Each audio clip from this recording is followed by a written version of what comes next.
আজকে এমন একটা আজব বাংলাদেশ হয়েছে, মানে বাংলাদেশটা এমন একটা আজব দেশ, চাঁদা না দিলে জীবন শেষ।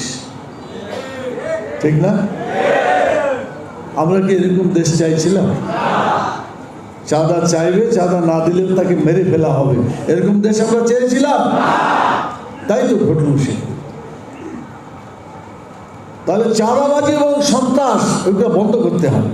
আচ্ছা, চাঁদাবাজ এবং সন্ত্রাসের বিরুদ্ধে কথা বললে বুদ্ধিমান কোনো লোক যারা বিবেক আছে তারা কি খেপা উচিত? চোর চুরি করছে, চোরের আইন যদি মানে চুরি বন্ধ করার আইন যদি দেশে চালু হয়, হাতটা কাটা পড়ে, এই আইনের বিরুদ্ধে চেঁচামেচি করবে কারা? ভালো মানুষ? কারা চেঁচামেচি করবে? যারা চোর তারাই প্রতিবাদ করবে, চিল্লাবে। তো চাঁদাবাজদের বিরুদ্ধে কথা বললে যারা চাঁদাবাজ করে তারাই তো জ্বলবে, তারাই তো প্রতিক্রিয়া দেখাবে। কোনো ভালো মানুষ প্রতিক্রিয়া দেখাতে পারে? বরং বলবে যে ঠিক আছে, চাঁদাবাজ মুক্ত বাংলাদেশ আমরা চাই। আপনারা চান বাংলাদেশে আর কোনো চাঁদা কেউ দিতে পারবে না, এরকম পরিবেশ তৈরি করতে চান? তাহলে এটার বিরুদ্ধে আপনাদের জিহাদ ঘোষণা করতে হবে। দুর্নীতির বিরুদ্ধে, চাঁদাবাজদের বিরুদ্ধে সংগ্রাম চালাতে হবে। এই সংগ্রাম যতদিন পর্যন্ত দুর্নীতিবাজ চাঁদাবাজের বাংলাদেশ থেকে উৎখাত না হবে, আন্দোলন চলছে এবং চলবে ইনশাআল্লাহ। এদের বিচার হওয়া দরকার। যদি বিচার না হয়, বিচার যদি না হয় তাহলে কিন্তু অপরাধীরা আবার অপরাধ করার সাহস পেয়ে যায়।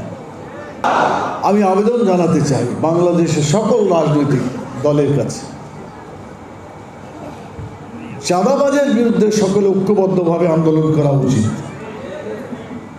আমার মানে চাঁদাবাজদের কোনো দল থাকার কথা নয়, এরা একটা আলাদা গ্রুপ, তাদেরকে চিহ্নিত করা উচিত।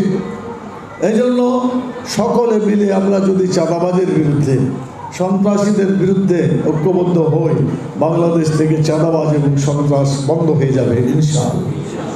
আমরা সেটাই চাই। কিন্তু আপনি যখন পরিচয় দিবেন যে এটা আমার দলের লোক, তাহলে কি আর চাঁদাবাজি বন্ধ হবে?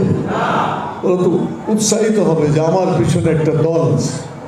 আমরা বিশ্বাস করি, আজকে জোর গলায় আমরা ঘোষণা করতে চাই, চাঁদাবাজদের কোনো দল থাকতে পারে না এবং দলীয় চরিত্র তাদেরকে লাগানো মোটেই উচিত নয়। যারা দলীয় কালার তাদেরকে দিবে, বুঝতে হবে যে তারা দেশের জন্য বন্ধু নয়, তারা দেশের জন্য শত্রু। আমরা দল, মত, জাতি, ধর্ম, বর্ণ নির্বিশেষে যারা অন্যায় করবে, যারা জুলুম করবে, চাঁদাবাজি করবে, সন্ত্রাস করবে, খুন করবে, গুম করবে, এইগুলার পিছনে কেউ থাকবে না। এদেরকে বিচারের মাধ্যমে তাকে যাতে সত্যিকার শাস্তি দেওয়া যায়, সেই পথ আমাদের অবলম্বন করতে হবে। তাহলে বাংলাদেশ একটি সুন্দর বাংলাদেশে পরিণত হবে। এই চুরি যদি বন্ধ হতো, বাংলাদেশের চেহারাই পাল্টে যেত।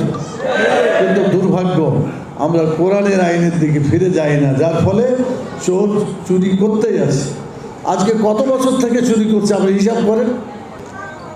একেবারে যারা খাইতে পাই না কিছু ফলমূল চুরি করলো, এই চোর না।